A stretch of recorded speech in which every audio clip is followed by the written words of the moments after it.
टीकाकरण भी चल रहा है। सभी स्वास्थ्य कर्मियों, अग्रिम पंक्ति के कर्मचारियों और अन्य बीमारियों से ग्रस्त 60 वर्ष से अधिक आयु के व्यक्तियों को बूस्टर डोज भी लगाई जा रही है। इस अवसर पर मैं प्रदेशवासियों को अपील करता हूं कि जिन लोगों ने वैक्सीन की एक डोज ली है वे अपनी दूसरी डोज भी समय से लगवाएं। अपने आसपास रहने वालों को भी इसके लिए प्रेरित करें। हम दवाई के साथ साथ कोविड प्रोटोकॉल का भी कड़ाई से पालन करना है, तभी हम इस महामारी को हराने में सफल हो पाएंगे। आयुष्मान भारत योजना के तहत 27 लाख गरीब परिवारों को 5 लाख रुपए तक का वार्षिक मुफ्त इलाज करवाने की सुविधा ये भी दी गई है। बीपीएल परिवारों के कमाने वाले सदस्य की कोरोना से मृत्यु होने पर 2 लाख की आर्थिक सहायता दी जा रही है। कोविड-19 महामारी के कारण अनाथ हुए बच्चों के पुनर्वास और सहायता के लिए मुख्यमंत्री बाल सेवा योजना ये शुरू की गई है। इसके तहत प्रति बच्चा 2500 रुपए मासिक ये मदद दी जा रही है। प्रदेश में सभी तरह की सामाजिक सुरक्षा पेंशन 2500 रुपए मासिक दी जा रही है। मेरे लिए गणतंत्र का एक पहलू और भी है, नागरिक का सम्मान कैसे बढ़े। गणतंत्र तो वही है जिसमें लोगों को मांगना न पड़े, फिर हम उन्हें कुछ गणतंत्र वो नहीं है जिसमें लोगों को कुछ मांगना पड़े और फिर हमें कुछ दे। असली गणतंत्र वह है जिसमें लोगों को मांगना ही ना पड़े, बिना मांगे उन्हें उनका हक मिले। और इसलिए हम परिवार पहचान पत्र लेके आए ताकि लोगों की जरूरत को समझकर उन्हें सुविधाओं और सेवाओं का लाभ दिया जा सके। यदि कोई व्यक्ति वृद्धावस्था पेंशन के लिए निर्धारित आयु पूरी कर लेता है तो उसकी पेंशन अपने आप शुरू हो जाएगी। अब जन्म मृत्यु का डाटा भी ऑटो अपडेट हो जाएगा। सभी सरकारी योजनाओं और सेवाओं को परिवार पहचान पत्र के पोर्टल के साथ जोड़ा जा रहा है। इस वर्ष 611 सरकारी सेवाएं इसके जरिए ऑनलाइन मिलनी शुरू हो जाएंगी। भाइयों बहनों, हमने अपनी भावी पीढ़ी को कौशल व संस्कार युक्त शिक्षा प्रदान करने के लिए नई राष्ट्रीय शिक्षा नीति 2020 लागू की है। ये नीति लागू करने वाला हरियाणा देश का पहला राज्य है। केंद्र सरकार ने इस नीति को 2030 तक लागू करने की अवधि तय की है, लेकिन हम इसे 2025 तक ही पूर्ण रूप से लागू कर। हमने स्कूल से लेकर विश्वविद्यालय तक की शिक्षा को कौशल के साथ जोड़ा है। प्रदेश में 2 विश्वविद्यालयों में केजी से लेकर पीजी तक की शिक्षा एक ही परिसर में देने की शुरुआत की जा चुकी है। प्राइवेट स्कूलों की तर्ज पर सुविधाएं देने के लिए प्रदेश में 138 नए संस्कृति मॉडल स्कूल खोले गए हैं। धन के अभाव में प्रतिभा दबी न रहे, इसलिए हमने सरकारी स्कूलों के होनहार विद्यार्थियों को सरकारी खर्च पर कोचिंग देने के लिए सुपर 100 कार्यक्रम शुरू किया है। ये गर्व की बात है कि इसके तहत कोचिंग पाने वाले विद्यार्थी जेईई और नीट जैसे राष्ट्रीय स्तर की परीक्षाओं में मेरिट में स्थान प्राप्त कर रहे हैं। आउटसोर्सिंग से जुड़ी सेवाओं को में ठेका प्रथा बंद करने के लिए हरियाणा कौशल रोजगार निगम बनाया है। इसके तहत सबसे पहले उन अनुभवी युवाओं को प्राथमिकता दी जा रही है जिनकी सरकारी नौकरी किसी कारण से चली गई थी। निजी क्षेत्रों में प्रदेश के युवाओं के लिए 75% का आरक्षण भी लागू हो गया है। युवाओं को नौकरी के लिए बार-बार आवेदन करने व फीस भरने से छुटकारा दिलाने के लिए एकल पंजीकरण की सुविधा शुरू की है। बार-बार प्रतियोगी परीक्षा से निजात दिलाने के लिए कॉमन पात्रता परीक्षा का प्रावधान किया गया है। विदेशों में युवाओं को शिक्षा व रोजगार दिलाने एवं निवेश आकर्षित करने के लिए विदेश सहयोग विभाग ये बनाया गया है। विदेशों में शिक्षा तथा रोजगार के अवसर तलाश रहे विद्यार्थियों के निःशुल्क पासपोर्ट बनाए जा रहे हैं। भाइयों बहनों, हमारे युवाओं ने शिक्षा के साथ साथ खेलों में भी बड़ी उपलब्धियां प्राप्त की। टोक्यो ओलंपिक में कुल 7 पदकों में से 3 पदक हरियाणा के खिलाड़ियों ने जीते हैं।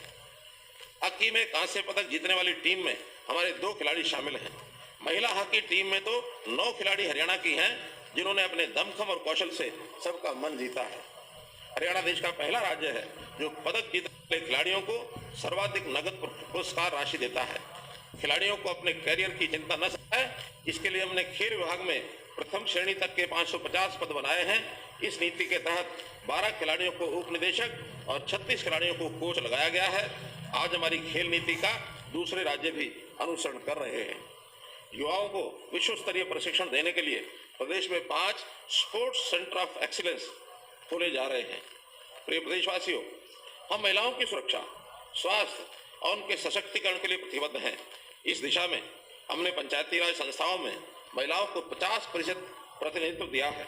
महिला सुरक्षा को सुदृढ़ करने के लिए पुलिस में महिलाओं की संख्या 15% की जा रही है।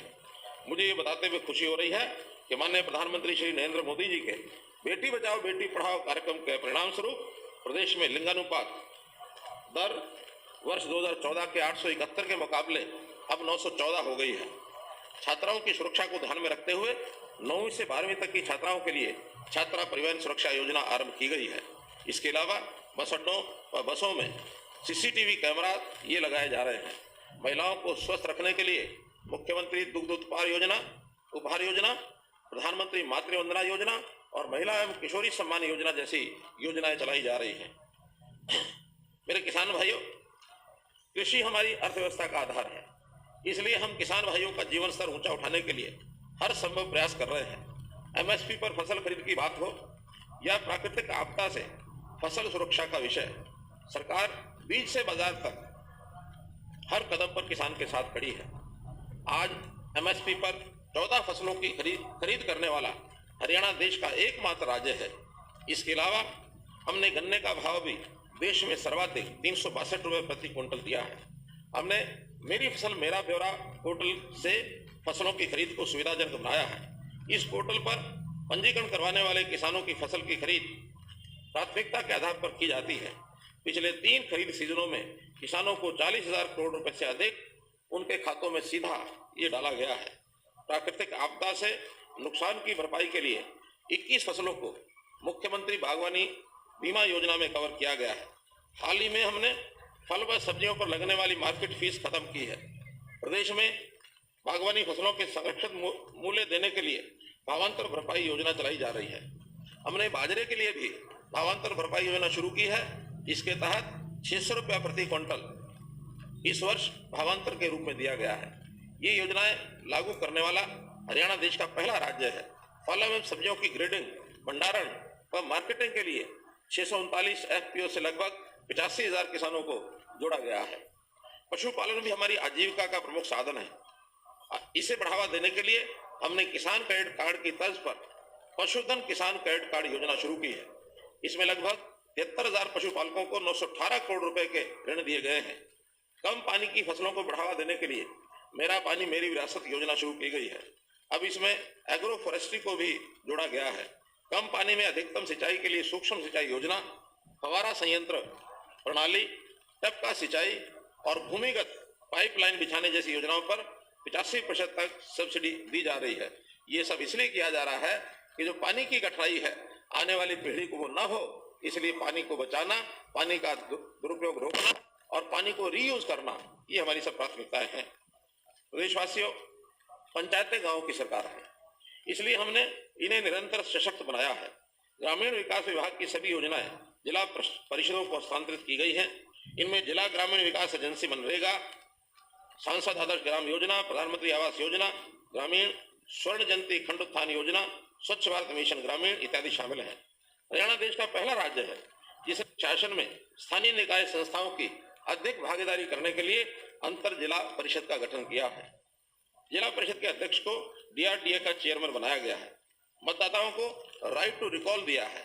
हमने पंचायती राज संस्थाओं के प्रतिनिधियों को पेंशन देकर उनका सम्मान बढ़ाया है।